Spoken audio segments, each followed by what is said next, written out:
ప్రత్యేకం సార్ చెప్పండి కూటమి స్పీకర్ గారు రేపు ప్రమాణ స్వీకారాలు చేసి ఏముందయ్యా ఇదేదో 2 రోజులు కాలక్షేపం కానీ దానికి ఏముంది ప్రోటోకాల్ స్పీకర్ అంటే 2 రోజులు ప్రమాణ స్వీకారం చేస్తే పని అయిపోయాయి. ఏదో సీనియర్ మోస్ట్ని కనుక కొంచెం 7 సార్లు గెలుచున్నాను వయసులో పెద్ద అని చెప్పి ఆ గౌరవం కొద్దీ చేయమన్నారు. వద్దులే ఇంకెవరన్నా చూడన్నాను కాదు మీరు చేయమన్నారు, సరే చేస్తాం అన్నాం అంతే. ఇది పెద్ద పోస్ట్ ఏం కాదు, పెద్ద ఇదేం కాదు.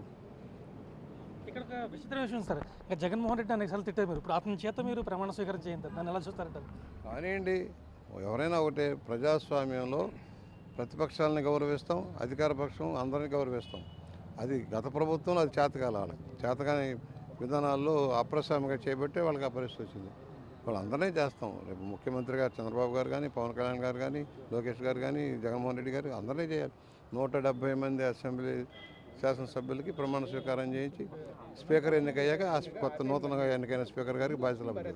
ముఖ్యంగా ఈసారి సమావేశాలు ఎలా జరగబోతున్నాయి అనేది మొత్తం యావత్ రాష్ట్ర వ్యాప్తంగా కూడా ఆసక్తికరంగా మారింది. గతంలో అంటే ఇద్దరు ఉండేవారు కాదు, ప్రతిపక్షం ఉంటే ప్రభుత్వం ఉండేది, అలా ఉండేది. ఇప్పుడు మాత్రం ఎలా జరగబోతుంది అనేది ఒక ఆసక్తి, ఎలా జరగబోతుంది అంటారు? శాసనసభ సజావుగా నడుస్తుంది, చట్టబద్ధంగా నడుస్తుంది.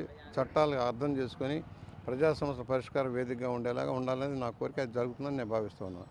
గత ప్రభుత్వం అవకాశాలు ఇవ్వాల, మైకులు ఇవ్వాల, మాట్లాడిన ఇవ్వాల, మొత్తుకున్న బయటికి గెంటేసేవారు. అది కాదు, సరైన బలమైన ప్రతిపక్షం కూడా లేదు.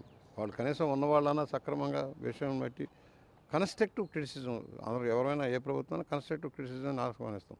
కాదు మేము మా ఇష్టరాజ్యం, మా సొంత జాగీర్దారు గతంలో మేము ప్రవర్తిస్తామంటే కుదరదు. ముఖ్యంగా రోజా గారు ఋషికొండ హిల్స్ గురించి మాట్లాడుతుంటే మీరేమో కారిపోతున్న వాటికి ఖర్చు పెట్టారు, మేము బలంగా కట్టాం, పర్యాటక శాఖ తరపున కట్టాం, దీని మీద ఆరోపించడం తెలుగుదేశం పద్ధతి కదండి. ఆమె ఎంత దోచుకుందో లెక్కలు ఏమంటున్నారు ఇవాళ. చిత్తూరులోను పొంగనూరులోను అక్కడ మొత్తం ఎంత దోచుకుందో లెక్కలు చెప్పాల్సిన అవసరం ఉంది. ఆ బాధితులంతా బయటకు వస్తూ ఉన్నారు. మైనింగ్ వాళ్ళు కానీ రోజా గారు చేసిన దోపిడీ మీద బయటకు వస్తున్నారు. ఈ టూరిజంలో ఎంత అవినీతి జరిగిందో ఇవాళ లెక్కలు వస్తున్నాయి బయటకు. ఒక్కొక్కటి విచారణ చేస్తాం. మంత్రివర్గ కూర్పై ఇంచుమించుగా పూర్తయింది, దాన్ని చూస్తుంటే మీకు ఏమనిపిస్తున్నారు? ఇచ్చారు, అవకాశాన్ని బట్టి సర్దుబాటు చేశారు. కొత్త వాళ్ళకి పాత వాళ్ళకి సర్దుబాటు చేశారు. సరే, అది వివిధ ప్రాంతాలకి సమతుల్యం చేయడం కోసం ఒక ప్రయత్నం జరిగింది.